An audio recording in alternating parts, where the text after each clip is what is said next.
사도행전 13장 5절 함께 봉독합니다. 살라미에 이르러 하나님의 말씀을 유대인의 여러 회당에 전할세 요한을 수행원으로 두었더라. 13절 같이 읽습니다. 바울과 및 동행하는 사람들이 바보에서 배 타고 밤빌리아에 있는 버가에 이르니 요한은 그들에게서 떠나 예루살렘으로 고 가는 것은 옳지 않다 하여 서로 심히 다투어 피차 갈라서니 바나바는 마가를 데리고 배 타고 구브로로 가고. 아멘. 택한 나의 그릇이라, 이런 제목으로 계속 말씀을 나누겠습니다. 오늘은 오전에는 마가에 대해서 한번 나눠볼까 이런 생각을 했어요. 우리가 사도 바울을 나누었고, 그 다음에 인물로서는 바나바를 나누었고, 그래서 오늘은 마가도 한번 나눠보면 어떤가 이런 마음이 들었어요. 우리가 복음을 전하는데 하나님이 어떤 사람들을 쓰시고 사용하시는가.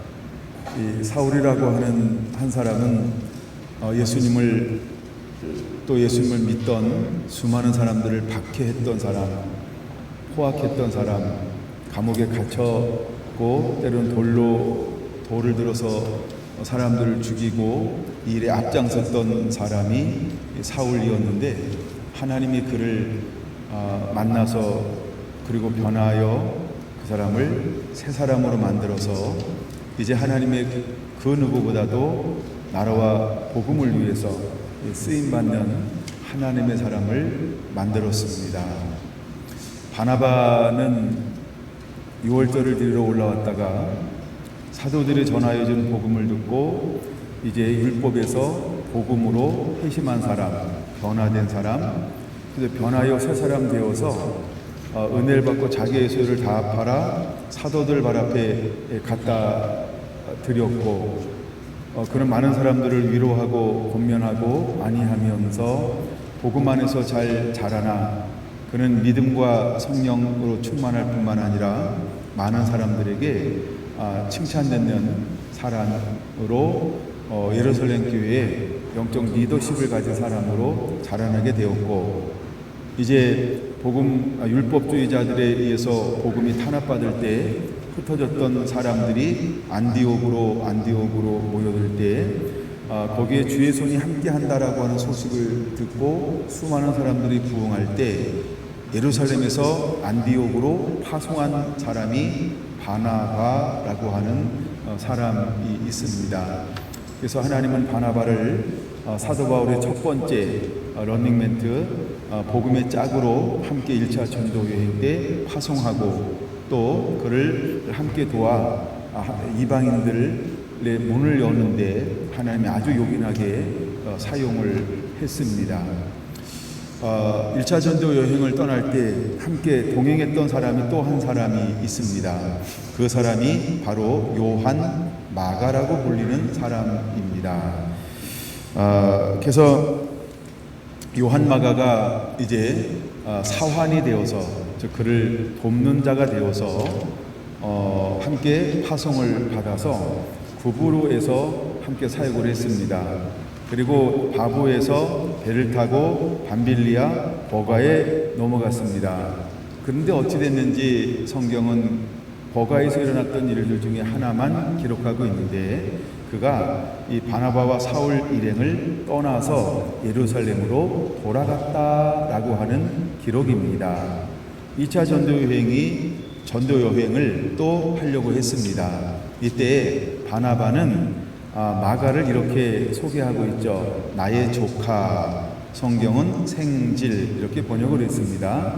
근데 나의 조카 마가도 함께 데려가고자 라고 했을 때 바울은 이렇게 말합니다.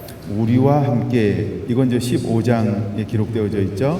38절 자기들을 떠나 함께 일하러 가지 아니한 자를 데리고 가는 것이 옳지 않다라고 이렇게 말하고 있습니다.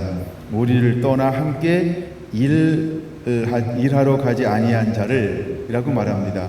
그 일은 무엇일까요? 바로 복음을 전하는 일이었습니다. 즉 하나님의 나라, 하나님의 의, 그 일을 함께 가러 출발하지 아니한 마가는 또다시 우리와 하나님의 나라를 위해서, 복음을 위해서 가는데 일에 또다시 그를 데리고 가는 것은 합당하지 않다라고 이렇게 사도 바울은 주장했습니다.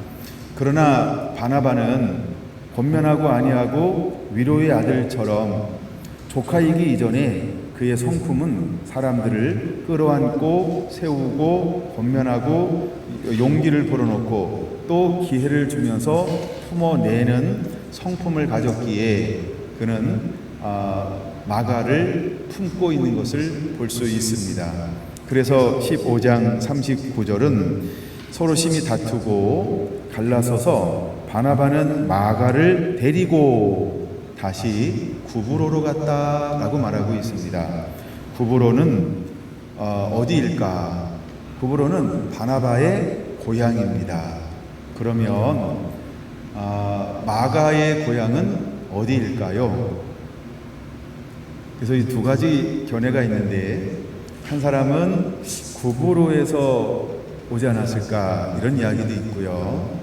여러분들이 깜짝 놀라야 하는데, 뭐 아는 분들은 안 놀래도 되는데 모르는 분은 좀 깜짝 놀래 주셔야 됩니다. 오순절 성령이 임하였던 다락방이 있습니다. 그 다락방에 이름이 있죠. 누구의 다락방? 마가의 다락방이라고 말합니다. 바로 그 마가의 다락방의 주인공이 오늘 여기 소개하고 있는 마가입니다. 몇 명 안 놀라시네요. 이미 다 알고 있었던 것 같아요.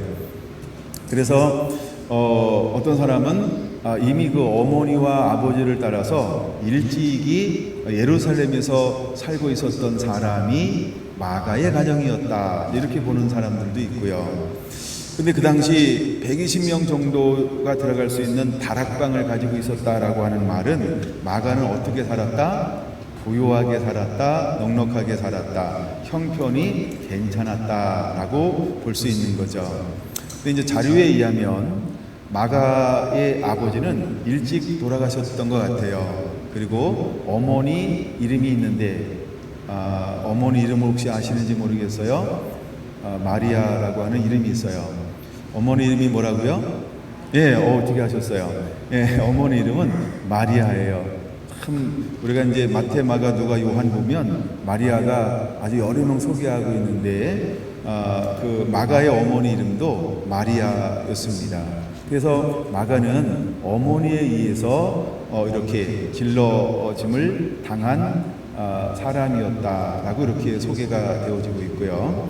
그다음에 이제 지나가는 이야기를 한 번 더 소개하면, 마가는 부유한 집에서 태어났기 때문에 여러 가지 언어를 배울 수 있는 그런 아마 환경이 주어졌던 것 같아요. 그래서 나중에 이제 마가가 사도 바울하고는 떨어지지만 그 다음에 누구와 함께 또 전도 여행을 떠나게 되나요? 그렇죠. 첫째는 바나바와 함께 전도 여행을 떠나게 된다는 것입니다. 근데 바나바도 그렇고 이 성품이 괜찮은 사람이에요. 그리고 오늘 우리가 바나바 이러니까 우리에게까지도 이름이 알려졌으니까 유명한 사람이죠. 네, 유명한 것도 유명한 건데 하나님의 사람으로 괜찮은 사람입니다. 그래서 바나바는 성령이 충만하고 믿음이 충만하고 많은 사람들에게 사랑을 베풀고 말씀을 실천하며 살면서 칭찬받는 그런 사람이었고, 예루살렘 교회에서도 영향력이 있었고, 또 가는 곳들마다 복음을 가지고 강하고 담대하게 사람들을 끌어안으면서 수많은 사람들을 주께로 인도해낸 하나님의 사람이었고, 마지막까지도 복음을 위해서 살다가 부르심을 받은 사람이 바나바입니다. 바나바가 나중에 어디서 어떻게 죽었나라고 하는 설도 있는데, 여러 가지 설이 있는데 하여간 설이니까 그냥 통과할게요. 그래서 하여간 마지막까지 복음을 위해서 살아갔다라고 이렇게 이제 이야기를 합니다. 그 다음에 누구하고 이제 오랜 세월 동안을 함께 마가가 생활하게 되냐 하면, 베드로전서 5장 12절인가요? 13절에 보면 베드로와 함께 생활했던 인물이 마가입니다.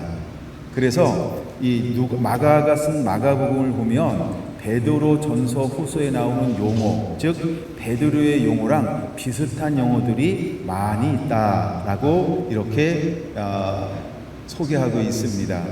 그래서 마가는 아주 어릴 때 누구를 만났을까요? 예수님을 만났고 예수님을 보았던 친구라고 부를까요? 나중에 베드로가 마가를 뭐라고 부르냐 하면 아들 이렇게 부릅니다. 그 다음에 사도 바울은 마가를 뭐라고 부르냐 하면 여러 가지로 부르는데 그 중에 하나가 나의 동역자, 디모데 후서 이렇게 나오고요. 또 하나는 아들 이렇게 부르기도 합니다. 그런 거 보면 이제 베드로가 이제 그를 아들이라고 부르는 것은 자기가 낳아서 키웠 아들이 아니고 영적 아들, 즉 믿음으로 낳았다. 이래서 아들 이렇게 부르는 거 보면 베드로하고 마가의 나이 차이가 그렇죠? 한 세대 정도 나는 걸로 봐야 한다는 것이지요. 그래서 이 마가는 어릴 적에 예수님을 보았고 예수님에 대한 소식을 들었어요. 그런데 이제 1차 전도 여행을 떠날 때에는 청년이 되었다라고 하는 것이죠. 예, 이제 20대 아니면 10대 후반 하여간 이런 청년이었어요. 그래서 함께 이제 사환으로 데리고 가는 것뿐만 아니라 그는 어릴 때 부유한 가정에 태어나서 무엇을 더 배울 수 있는 기회가 주어졌냐 하면 다른 나라의 언어를 배울 수 있는 그런 기회가 주어졌던 것 같아요. 그래서 베드로는 그를 뭐라고 표현하고 있냐 하면 통역 이렇게 표현하고 있습니다. 그래서 다른 언어를 좀 할 수 있는 게서 복음을 증거하러 다닐 때 나중에 이제 베드로가 지금 말하는 터키 일대에 복음을 전하는 것이 베드로전서 1장에 기록되어져 있죠. 근데 사도 바울이 복음을 전하는 것을 가로막고 그 자리를 누구한테 하나님이 맡겼을까요? 베드로에게 그 자리를 맡겼어요. 그러고 난 다음에 사도 바울은 하나님이 영이 어디로 인도했죠? 아시아로, 즉 마게도냐로 인도해서 유럽으로 인도했죠. 그래서 마게도냐로 인도해서 유럽 선교의 문을 하나님이 열어 가십니다. 그러고 난 다음에 3차 전도 여행을 하고 있는 그 중간에 베드로도 어디로 가게 될까요? 그렇죠. 동일하게 유럽으로 건너가게 되어집니다. 그리고 이제 4차 그가 로마 감옥에 갇혀 있을 때에 여전히 함께 로마에서 사역하는 한 사람이 있었는데 그 사람이 베드로였다는 것입니다. 그래서 베드로를 도와서 함께 사역하는데 그 옆에 있었던 사람이 누굴까요? 엑스트라가 아니고 주인공으로 주역으로 동역자로 돕는 자로 함께 복음의 일꾼으로 쓰임받은 사람이 요한 마가라고 하는 사람입니다. 그래서 그는 어디에서 이제 함께 나중에 사도 바울이 로마 감옥에 갇혀 있을 때 마지막 그 기간을 함께 했던 사람이 누구냐 하면 요한 마가입니다. 그래서 디모데 후서에 보면 그는 나에게 유익하니 그를 내게 데려와라 라고 말하면서 BC 보통 우리가 AD 662년부터 그가 한 67년, 66년 이때 이제 순교를 하죠. 6년이나 7년 사이에 순교를 하는데 그때까지 함께 로마 감옥에서 사도 바울을 함께 도왔던 사람이 누굴까요?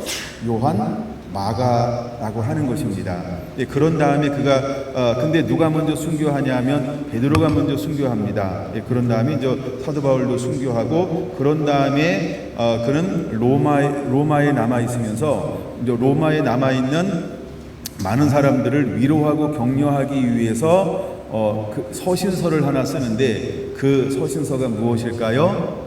우리가 이제 신약 성경에서 가장 먼저 쓰여진 성경을 마가복음이라고 이야기합니다. 근데 바로 이 요한 마가가 마가복음을 쓰게 되는 사람이 된 것입니다. 할렐루야. 이게 이제 대략적인 이야기입니다. 그럼 우리가 이런 생각을 할 수 있죠. 마가는 실패한 사람이 아닌가라고 어쩌면 사도행전 13장만을 보면 마가는 실패한 사람입니다. 하나님의 일을 하는데 어떻게 했어요? 도망간 사람, 함께 참여하지 않은 사람. 왜 예루살렘으로 돌아갔을까요? 엄마 있으니까 그걸 뭐 여러 가지로 표현할 수도 있을 것 같아요. 그래서 다시 집으로 토낀 사람이 마가였다는 것이죠. 근데 그가 어떤 유약한 것처럼 보일 수 있고 어쩌면 고생을 하지 않아서 힘들고 어려운 그다음에 수많은 핍박과 박해 이런 것들을 도피해서 이거 나는 안 되나 봐 하고 돌아간 것처럼 여기지만 그 다음에 그 이후로 12년 후에 또다시 누구를 만나게 되냐 하면 사도 바울이 그가 나에게 유익한 자라라고 하면서 그를 디모데에게 뭐라고 말하냐면 그를 데려올 것을 청하고 있는 것을 볼 수 있어요. 그러면 그가 사도 바울과는 떨어져 있었지만 그 다음에 어떤 삶을 여전히 살아가고 있었던 것을 우리에게 보여주고 있는 걸까요? 복음을 위해서. 그렇죠? 누구와 함께? 첫째는 바나바와 함께. 그다음에 두 번째는 누굴 만났어요? 베드로를 만났어요. 그리고 이제 바나바를 떠나고 베드로와 함께 다니면서 끊임없이 그가 어떤 삶을 살아내고 있냐면 복음을 전하는 전도자의 삶을 살아내고 있다는 것입니다. 우리가 보통 베드로는 어떤 사람으로 알고 있어요? 어부. 그래서 혹 사람들은 이렇게 표현합니다. 베드로가 어부였기 때문에 아마 언어에 능통하지 않아서 이 언어에 약간 좀 베드로보다 능통했던 마가를 함께 데리고 다니면서 되게 많은 언어적인 도움을 받았을 것이다. 그리고 함께 합숙하면서 예수님이 베드로에게 했던 것처럼 베드로는 마가와 함께 무엇을 했을까? 그렇죠. 끊임없이 하나님의 말씀을 나누고 또 전수하고 또 증거하면서 복음으로 한 사람 마가를 영적 아들로 낳을 수 있었다. 이렇게 표현하고 있습니다. 여러분, 우리가 누구를 만나느냐 굉장히 중요한 거가 될 수 있겠죠. 근데 마가에게는 그런 만남들이 있었다라고 하는 것입니다.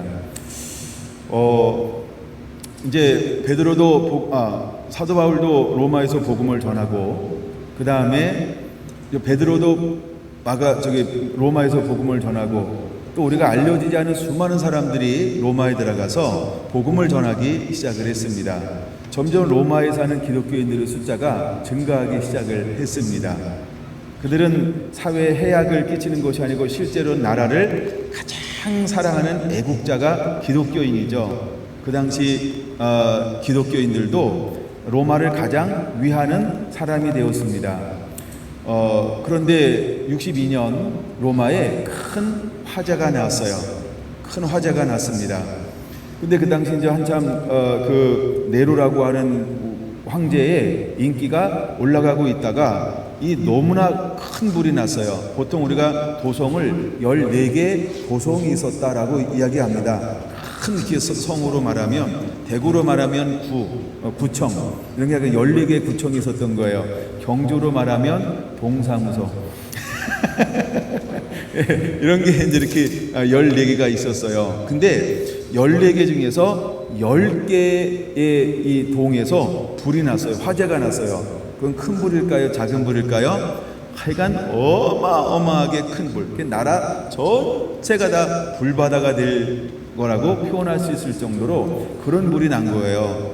그러면서 10개, 근데 4개 동만 불이 안 난 거예요. 그리고 10개 동에 불이 났는데 그 중에서 4개 동은요, 완전히 다 타버렸어요. 그러니까 막 민심이 흉흉해지기 시작을 하는 거예요. 그래서 갑자기 네로가 황제의 자리가 위태해지기 시작을 했습니다. 이때 모사꾼들이 일어나서 네로에게 말하는 거죠. 근데 그 불을 실제로 불을 이렇게 질렀던 사람이 누구였을까요? 예, 실수를 함을 통해서 네로가 불을 낸 거예요. 실제로는. 근데 이것을 네로가 냈다 이러면은 내려와야 되잖아요.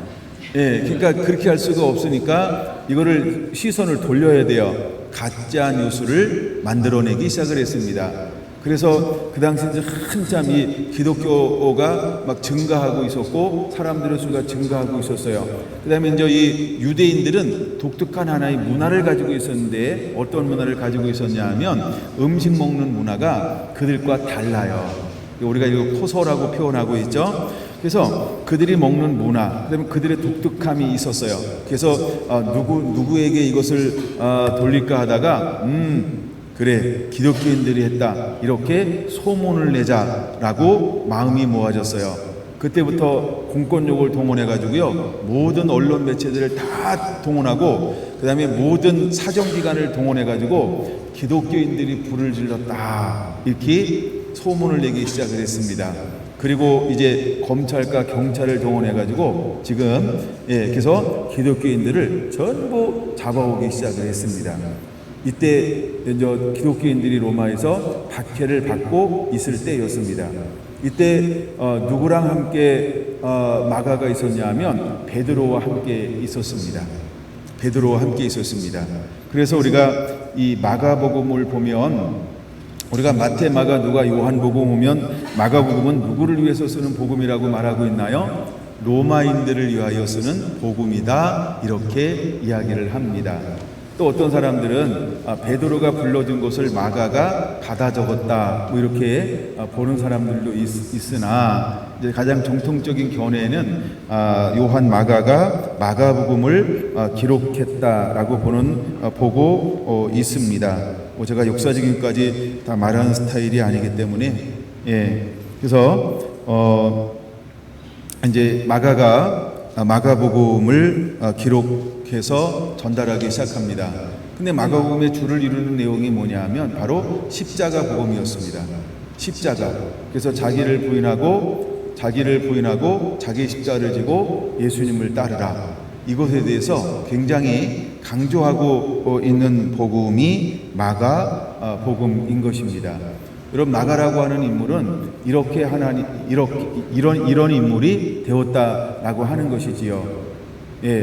이처럼 여러분, 우리가 초창기에는 실패하는 것처럼 보일 수 있고, 또 사도 바울하고 뜻이 안 맞았으니까 우리가 바울 중심으로 생각하면 사도 바울과 뜻이 안 맞았으니까 버림받은 사람, 실패한 사람, 낙오된 사람, 이렇게 우리가 취급할 수도 있습니다. 그러나 그는 사도 바울을 떠나고 난 다음에도 사도 바울과 맞지 않은 것이지, 언제? 그 당시 아니면 부르심이 다르고, 그 다음에 체력이 다르고, 그 다음에 원래 파송받은 사람은 누구였을까요? 사울과 바나바가 파송을 받았죠. 그게 우리가 각각 부르심이 다를 수 있다라고 하는 것입니다. 이럴 때 우리가 넓게 어떤 마음과 생각을 가져야 할까? 여러분, 많은 사람들을 우리가 또 다른 측면에서 포용해 낼 줄 아는, 담아낼 줄 아는, 끌어안을 줄 아는 이런 아량도 필요하다라고 하는 것입니다. 그래서 우리가 어떤 나랑 맞지 않는 거에 대해서 많이 잘못된 말을 내뱉어 놓을 이유가 없다라고 하는 것이지요. 왜냐하면 언제 어떻게 또 만날 가능성이 있을지 몰라요. 실제로 12년이 지난 이후에 사울은 누구를 찾냐 하면 마가를 데려오라, 그가 내게 유익하니라 라고 말하면서 마지막 말년 감옥 생활을 하는데 누구와 함께 생활했어요? 그 당시는요, 우리가 지금도 옥바라지라고 이런 게 있죠. 그런 것처럼 그 당시 누가 갇히면 함께 그 안에 들어가서 그를 돕는 이런 역할을 자원해서 하는 사람이 있었어요. 근데 그 중에 한 사람이 누구였냐면 누가라는 사람도 있었고, 그 다음에 신라라는 사람도 있었고, 그 다음에 마가라고 하는 사람이 마지막에 그 역할을 감당해 냈다라고 하는 것입니다. 근데 이미 그 당시 마가는, 이제 옥바라지 할 때 마가는 어떤 마가였냐면 믿음으로 이렇게 나름대로 이렇게 성숙되어지고 뭔가 이렇게 좀 체계가 잡힌, 그래서 복음으로 무장되어졌던 그런 사람이 이미 되어져 있었죠. 그래서 바울의 부름을 받고 그는 기꺼이 달려가서 사도 바울과 함께 사도 바울의 노후를 함께 할 수 있었던 사람이 되었다는 것입니다. 근데 이런 얘기는 사람들이 잘 하지 않는 것 중에 하나인데, 그러면 마가가 사도 바울과 함께 옥중에서 함께 생활하면서 낮마다 밤마다 누구랑 교제했을까요? 벽하고 교제했을까요? 간수하고 교제했을까요? 그렇겠죠. 마가랑 교제했겠죠. 그러면 정말 사도 바울에 있는 그 영성, 사도 바울 안에 있는 하나님을 향한 마음, 그죠? 복음을 향한 열정, 이것을 누구한테 쏟아 놓았을까요? 지나가는 새하고 이야기했을까요?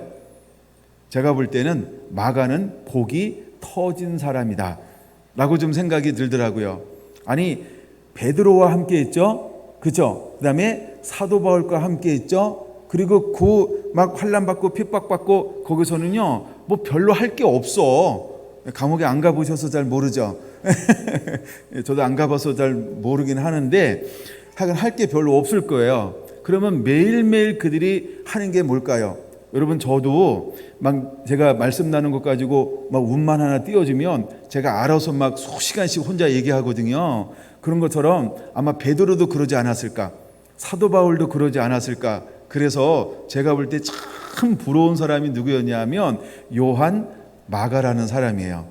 왜냐하면 예수님께는 어려서 직접 사사, 즉 말씀을 그렇게 들을 수 있는 기회가 주어지진 않았지만, 그가 어느 정도 성장하고 난 이후에는 누굴 통하여서 주옥 같은 말씀을 들을 수 있었냐 하면 베드로에게, 그래서 베드로의 영적 아들이 될 수 있었죠. 그 다음에 그렇게 주님을 사랑하고 주님의 흔적 갖고 오직 예수님만을 위해 살았던 사도 바울과의 그 남은 인생을 함께 보냈던 인물 중에 하나예요. 그러니까 나중에 디모데 후서 보면 이렇게 나옵니다. 다 떠났다 이렇게 해요. 그리고 누가만 남고 그 다음에 마가를 내게 데려오라 이렇게 말하는 거예요. 그러면 그게 소수가 모여서 매일매일 무엇을 나눴을까? 난 그 시간이 너무 부러운 거예요. 만약에 저한테 그런 시간이 주어지면 감옥 갈래 그러면 좀 갔다 오고 싶어요. 그 말씀 때문에요. 여러분, 그런 훌륭한 스승들에게, 훌륭한 하나님의 사람에게 직접적으로 그거를 매일매일 밥 먹고 말씀만 듣잖아요. 이거는 정말 행복이고 복입니다. 할렐루야. 그래서 마가는 그런 인물이 되었다는 거예요. 그래서 마가복음을 읽어오면요, 얼마나 막 따발총처럼 이 복음을 쏟아내기 시작하는데, 우와, 그냥 막 쉬지 않고 막 복음을 쏟아내고 있는 사람이 누구였다? 예, 마가였다라고 하는 것을 볼 수 있습니다. 예, 그래서 마가복음의 독자가 유대인이 아니고 로마인인 것을 볼 수 있는 여러 가지가 이제 마가복음에 기록되어져 있는데, 두 가지 한번 소개를 한다면, 첫째, 마가복음에는요, 유대인들의 용어나 풍습에 대하여 자세히 설명하고 있습니다. 그러나 만일 마가복음의 독자가 유대인이었다고 한다면 마가는 그들이 다 알고 있는 용어나 풍습에 대해서 설명할 필요를 느끼지 못했을 것입니다. 왜? 알고 있는 걸 뭘 다시 또 얘기해요. 그렇죠? 그러면 유대인의 풍습이나 유대인의 용어를 자세히 설명한다라고 하는 것은 그 마가가 누구한테 지금 복음을 증거하고 있다는 거예요? 예, 로마에서, 즉 이방에서 생활하다가 복음을 받아들여서 그리스도인이 된 사람들에게 그들을 위로하고 격려하기 위해서 쓰는 서신이기 때문에, 예, 유대인의 풍습이나 유대인의 용어들을 많이 사용하고 있다라고 하는 것입니다. 예, 그 다음에 마가복음에는 마태복음과 같이 구약의 예언들을 많이 인용하고 있지 않다는 것입니다. 자, 그럼 우리가 인용을 할 때 누구한테 인용을 많이 할까요? 지식인들의 지식을 많이 인용하지, 지식인이 좀 덜 배운 사람들이 자꾸 지식을 인용하면 알아들을까요? 못 알아들을까요? 못 알아듣죠? 그런 것처럼 마가는 유대인들에게 복음을 전하는 것이 아니고 이방인이 그리스도인 됐던 사람들을 위로하기 위해서 보내는 것이기 때문에 구약의 인용이 현저하게 떨어지고 있는 것을 볼 수 있습니다. 그래서 우리가 마가복음을 읽어오면 다른 부분들이 바로 그런 부분들이 있는 것을 쉽게 볼 수 있어요. 그다음에 마가복음의 독자가 라틴어를 사용했던 로마인이었다라고 하는 것을 우리가 알 수 있습니다. 이 마가복음을 기록한 목적이 무엇일까? 마가복음은요, 1장 1절에서 이 복음의 주제를 이렇게 말하고 있어요. 하나님의 아들 예수 그리스도의 복음의 시작이라. 그는 마가복음의 주제를 하나님의 아들 예수 그리스도의 복음이라고 말하고 있습니다. 마가복음에는 예수 그리스도에 대해 기록한 책이지만 예수님의 생애를 연대기적으로 기록한 전기가 아니라 바로 하나님의 아들이신 예수 그리스도를 통해 죄인이 구원을 받게 되는 기쁜 소식을 전하기 위해서 기록한 책이 바로 마가복음입니다. 그래서 우리가 마가복음을 이렇게 부르기도 하죠. 십자가의 신학이다라고 말하기도 합니다. 우리가 마가복음을 읽어보면 마치 십자가를 향해 달려가는 한 편의 드라마를 읽는 것처럼 굉장히 이렇게 빠른 속도로 이렇게 전개되어지고 있는 것을 느낄 수 있습니다. 그래서 마가복음에서 십자가와 부활의 사건을 증거하기 위해서 쓰여진 거로구나라고 하는 것을 아마 느낄 수 있을 거예요. 그래서 우리가 시간을 내어서 16장이니까 짧잖아요. 그래서 마가라고 하는 사람이 이런 스승들 밑에서 성령에 붙들려서 이렇게 로마에 있는 핍박받고 고난받는 이 그리스도인들을 위로하기 위해서 이렇게 권면을 하고 있구나라고 하는 것을 보면서 읽으면 마가복음이 우리에게 새롭게 다가오게 되지 않을까라고 하는 생각이 듭니다. 그래서 베드로도 복음을 전하고 난 다음에 로마에서 십자가에 거꾸로 매달려 순교를 합니다. 그래서 베드로가 순교를 언제 했냐를 할 때 하여간 사도 바울보다 약간 빠른 것 같아요. 그래서 64년에서 68년 사이에 순교하지 않았는가 이렇게 보는 견해가 있고요. 그다음에 사도 바울은 66년에서 68년 사이, 하여간 뭐 그때 이제 순교했다 이렇게 보고 있습니다. 근데 그러면서 베드로도 십자가에 거꾸로 매달려 죽었고, 그 다음에 사도 바울도 묵배임을 당하여 죽었고, 그래서 그 로마에 있는 사람들에게 그 고난에 관한 것, 십자가에 관한 것, 그 다음에 부활의 소망, 영원한 천국을 바라보게 하는 그 위로의 복음을 강력하게 전하기 위해서 쓰여진 복음서가 마가복음이라고 하는 것입니다. 우리가 마가라고 하는 사람이 어떤 사람이고 또 마가가 쓴 책이 어떤 배경을 가지고 있는지를 알면서 본다라고 한다면 더 많은 은혜가 될 수 있을 것입니다. 제가 공부하다 보니까 하나 좀 재미난 게 있어서 하나 더 소개를 한번 해보려고 합니다. 마가복음의 특징이 있는데 그것은 마가복음의 특징 중에 하나가 마가복음은 행동의 책이다 이렇게 말을 합니다. 마가복음은 말보다 행동을 강조하고 있는 행동의 책이라고 할 수 있습니다. 마가복음은 주님의 교훈보다 행동, 즉 이적에 더 많은 지면을 할애하고 있습니다. 그 이유는 무엇이냐 하면 로마인들은 길게 설명하면 이렇게 한 대 맞습니다. 로마인들에게는요 결과가 뭐야? 이래가지고 결론만 딱 보고를 얘기하는 걸 좋아해요. 네, 그래서 지금 마가복음이 누구한테 쓰는 거라고요? 로마인들에게. 로마인들은 몸에 배웠어요. 길면은 짱나, 짧으면 아주 좋아해. 이렇게 제가 로마인 비슷한 것 같아요. 그래서 먼저 이렇게 짧게 결론을 이야기한 다음에 스토리 얘기하면 제가 좀 잘 들어줍니다. 근데 스토리 먼저 길게 얘기하고 결론이 뭔지 모를 때 있잖아요. 뭐 하는 거야? 라고 생각하는 경향이 있으니까 조심하셔야 합니다. 근데 마치 이제 로마인들을 대상으로 해서 썼기 때문입니다. 그래서 마가복음의 경우는 마태와 누가에 비해서 예수님의 교훈에 대한 극히 일부만을 기록하고 있는 반면 예수님의 기적 사건이 얼마나 많이 기록되어져 있는지 몰라요. 그래서 마가복음 읽어보면요 기적의 사건에 대해서는 18개가 기록되어져 있어요. 그리고 예수님의 교훈은 4개만 기록되어져 있어요. 그래서 교훈을 읽으려면 누가복음이나 마태복음을 읽어야 됩니다. 그리고 기적을 많이 보려고 그러면은 마가복음을 읽어야 됩니다. 그래서 제가 어디 가서 이제 어떤 신유 사역을 좀 많이 하길 원한다 이런 데 가면은 제가 그냥 저는 습관적으로 사실 마가복음을 많이 펼쳐요.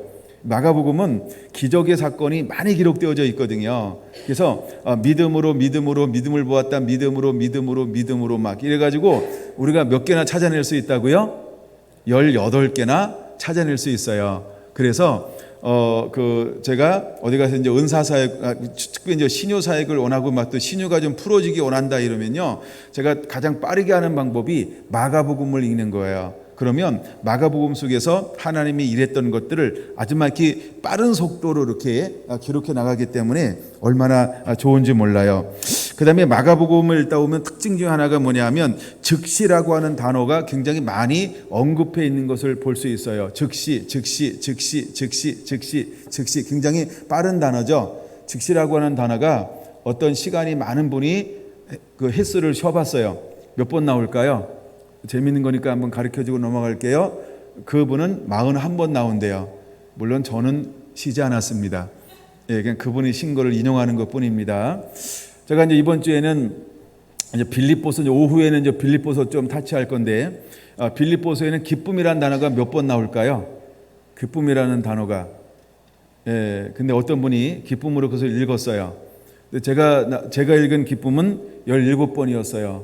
근데 또 다른 분은 18번 나온다 그래가지고 18번보다는 뉘앙스가 17번이 훨 나은 것 같아. 기쁨 몇 번 나온다 그러면 18번이요 이러면 하여간 그래서 저는 17번밖에 안 보였나 봐요. 이게 저는 17번 하랬더니 나오던데, 그러니까 웃자고 한 얘기입니다. 네, 내가 마가복음에는 즉시라고 하는 어떤 이렇게 급작하게 이런 단어들이, 그러니까 사건 진행이 굉장히 매우 빠르게 전개되고 있는 것이 마가복음이었다는 거예요. 그 다음에 마가복음을 읽으면서 상상력을 발휘하거나 묵상할 여유도 없이 빠르게 진행한다는 느낌을 아마 여러분들도 받을 수 있을 것입니다. 이번 주간에 한번 시간이 되면 마가복음을 한번 읽어 보시기를 바랍니다. 그 다음에 두 번째 많이 기록된 단어 중에 이제 연결하는 단어인데, 즉시라는 단어와 두 번째는요, 그러나 이런 단어가 많이 등장하는 것을 볼 수 있어요. 예, 그리고 이런 식으로 계속해서 사건을 이렇게 축약해가지고 계속해서 이렇게 빠르게 전개되어지고 있다라고 하는 것입니다. 이런 표현들로 인해서 마가복음의 사건은 매우 빠르게 진행되고 있어요. 그러나 마가복음을 읽는 사람들이요, 낭비할 시간이 없다. 그러므로 지금 바로 듣고 바로 믿고 나를 따르라. 왜냐하면 지금 상황이 어떤 상황이에요? 핍박 있잖아요. 환란이 있잖아요. 그럼 이 당시 우리는 성경이 이렇게 묶어져 있었지만 그들에게는 성경이 이렇게 편집되어져 있을까요? 아니죠. 그럼 그들은 무슨 복음을 읽었을까요? 쪽복음, 파피루스에다 이렇게 써가지고 그걸 이렇게 몰래 숨겨서 돌려서 이렇게 읽습니다. 왜? 지금 어마어마한 핍박이 일어납니다. 잡히면 바로 끌려나가서 사자밥이 되든가, 그 다음에 아니면 이렇게 나무에 달려든가, 아니면 막 살갗이 막 까진다든가, 하여간 막 이렇게 막 이런 막 엄청난 지금 핍박이 일어나고 있는 그 상황 속에 있습니다. 그래서 그들을 위로하기 위해서 쓰여진 복음이 마가복음입니다. 그래서 마가복음은 지체할 시간이 없는 거예요.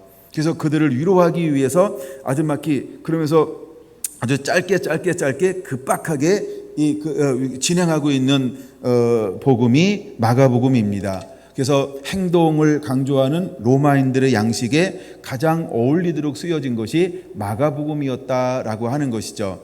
그러고 보면 마가는 굉장히 지혜로운 사람이었고, 그 다음에 아주 민첩한 사람이었고, 이렇게 한번 표현해 볼까요? 센스 있는 사람이었다라고 볼 수 있다는 거죠. 그래서 가장 중요한 것 중에 하나가, 마가는 누구랑 함께 어울리면서 복음을 받아들일 수 있었어요? 복음이 넓어질 수 있었어요? 베드로와 함께 하면서, 또 누구랑 함께 하면서? 사도 바울과 함께 하면서, 여러분 이런 귀한 만남이 그에게 주어졌다라고 하는 것입니다. 그럼 여러분의 삶은 한번 뒤돌아보기를 원합니다. 우리가 어떤 순간에는 실패한 것처럼 보일 수 있습니다. 낙오된 것처럼 보일 수 있습니다. 또 아니면 외톨이가 된 것처럼 보일 수 있습니다. 또 유명한 사람에 의해서 따돌림 당하는 것처럼 느껴질 수도 있습니다.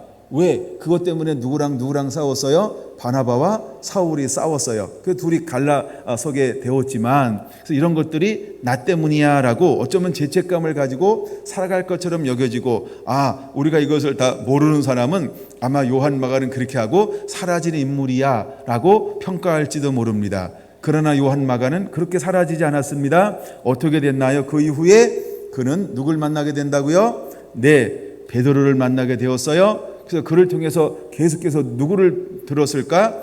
살아계신 예수 그리스도. 할렐루야. 그는 매일매일 예수님과 함께 만나 깊은 교제를 나눴던 사도 중에 사도, 최고의 사도, 누구와 함께 사살받았어요? 베드로에게 생생한 누구의 이야기를 들었을까요? 예수님 이야기를 들었어요. 그럼 예수님의 이야기는 오늘날 우리가 뭐라고 표현할 수 있죠? 복음이요. 그래서 그 누구보다도 이 10년 가운데 복음으로 가득 채워줄 수 있었던 사람이 마가였다는 것입니다. 여러분의 삶 가운데서도 그런 만남이 일어나게 되기를 예수님의 이름으로 축원합니다. 그 이후에 그는 또다시 상처를 주었고 상처를 입힌 것처럼 생각했던 누구와 함께 하면서 그 고난의 세월을 보내면서 예수님을 배웠을까요? 그렇죠. 바울을 만나서 그것도 감옥에서 그를 도우면서 옥바라지를 하면서 매일매일 그에게 주어지는 무엇을 들을 수 있었을까요? 내가 만난 예수 그리스도, 나의 전부이신 예수 그리스도, 내 몸의 흔적이신 예수 그리스도, 할렐루야, 나의 부르심이신 예수 그리스도, 나의 면류관이신 예수 그리스도, 이것을 사도 바울을 통해서 더 깊이 더 폭넓게 배울 수 있게 되었다는 것입니다. 여러분, 우리에게 이런 만남이 주어진다라고 한다면 오늘의 삶을 우리가 어떻게 살아갈까요? 혹시 여러분들이 상처를 받고 버림을 받았다, 또 우리가 어떻게 보면 너무 외로운 것처럼 느껴진다라고 할 때 우리는 포기하지 않고 절망하지 않고 낙담하지 않냐고 어떤 삶을 살아내야 할까? 여러분의 삶 가운데 또 다른 희망이 있습니다. 소망이 있습니다. 주저앉아 있지 않게 되길 바랍니다. 일어나시기를 바랍니다. 제가 가끔 한가한 시간이 있거든요. 은혜 받고 문자 주세요. 제가 열심히 교제해 드리겠습니다. 물론 제가 사도 바울이라고 이야기하는 것은 아닙니다. 제가 베드로도 아닙니다. 그러나 제게 받았던 그런 은혜들을 함께 이렇게 나누는 기쁨은 누릴 수 있어요. 제가 일주일 가운데, 아니 하루하루 가운데 가장 즐겁고 기쁜 시간은 어떤 시간이냐 하면 은혜 받은 사람들과 교제하는 시간들이에요. 그분들과 이제 전화로 문자로 이렇게 하다가 전화로 문자로는 문자로는 한계가 있어요. 그러면은 이제 시간을 내어서 전화를 합니다. 그럼 그걸 쭉 이야기할 때 저는 계속해서 기름 부음이 임해요. 그리고 어떤 거는 막 말씀이 풀어져요. 말씀이 풀어져 가지고 계속 그 말씀의 깊은 이야기들을 서로 나눕니다. 할렐루야. 여러분들도 그 기쁨을 누리시기를 바랍니다. 아멘. 네. 하여간 그런 시간들, 그래서 이 마가처럼 정말 귀하고 존귀하게 주님을 위해서 마지막까지 쓰임받는 그런 은혜가 있게 되기를 원합니다. 제가 원고의 마지막 부분을 좀 읽어 드리려고 합니다. 마가복음은 이와 같이 로마 교회 성도들과 온 세상을 위해 하나님의 기쁜 소식을 전했습니다. 마가는 로마 교회 성도들과 모든 이방인들에게 하나님의 아들이 인류를 구원하는 속죄 제물이 되셨다고 증거하고 있습니다. 마가는 죽으셨던 주님이 다시 살아나셨으며 바로 그분이 하늘과 땅을 다스리는 왕이 되셨다고 증언하고 있습니다. 마가복음은 로마 황제가 아니라 예수 그리스도께서 세계의 주인이라고 증거하고 있습니다. 마가는 순교의 위협 앞에 놓인 로마 교회 성도들에게 자기를 부인하고 자기의 십자가를 지고 주님을 쫓지 않으면 주님의 제자가 될 수 없다라고 경고하고 있습니다. 이것이 바로 베드로의 증언을 통해서 마가가 로마 교회의 성도들을 위해 기록한 메시지였습니다.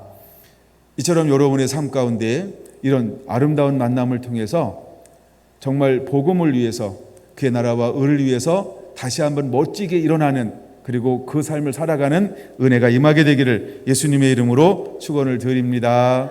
아멘.